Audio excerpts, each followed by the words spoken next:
The greatest crimes are not committed in darkness, but in broad daylight, by people who smile while they do it.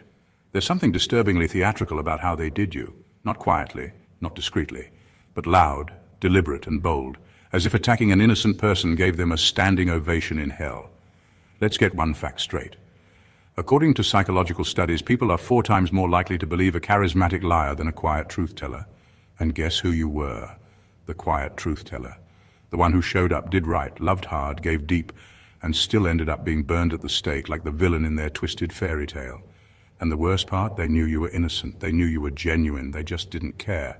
Because the story was juicier when you were the bad guy. People say truth always comes out in the end, like it's a comforting bedtime story. But truth? Truth usually shows up late, mad, holding receipts and ready to blow up group chats. So now, here we are. The same people who laughed while you cried, who orchestrated your public takedown like it was a community sport, they're now stuttering, sweating and scrambling for alibis. Because the world's starting to realize you were the innocent one.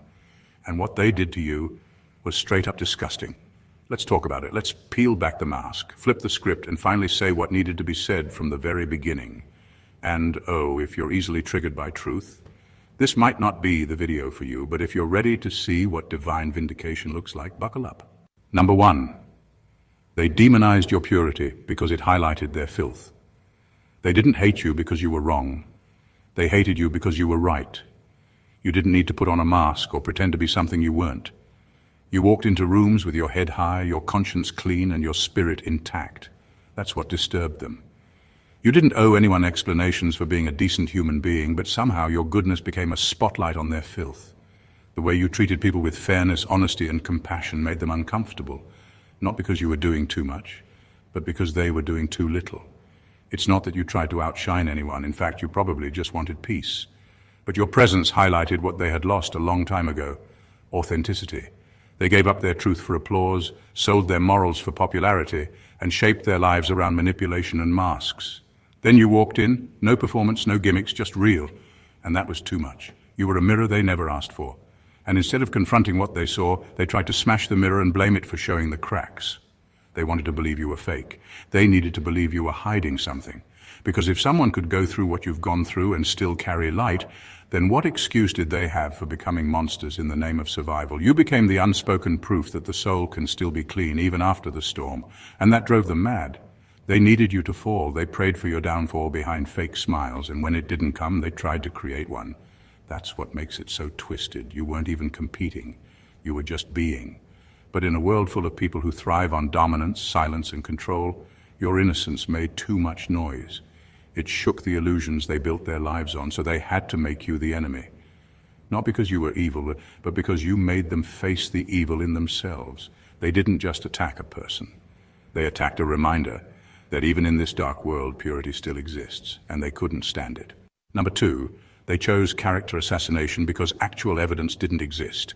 They couldn't find any real dirt on you, so they had to create some. That's how desperate it got.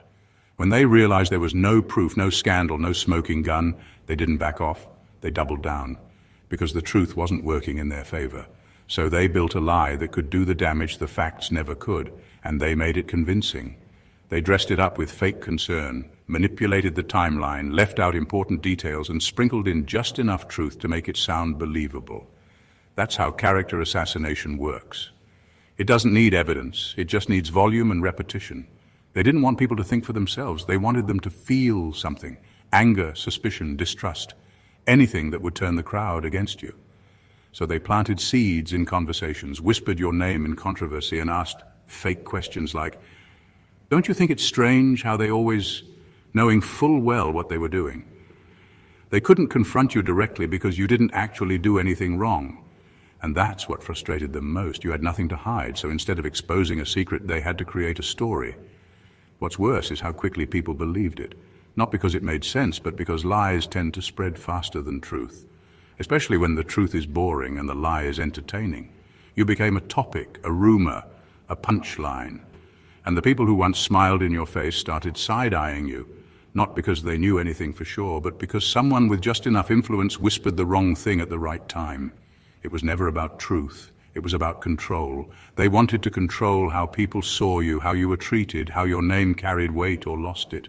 And the fastest way to do that wasn't through honesty, it was through manipulation.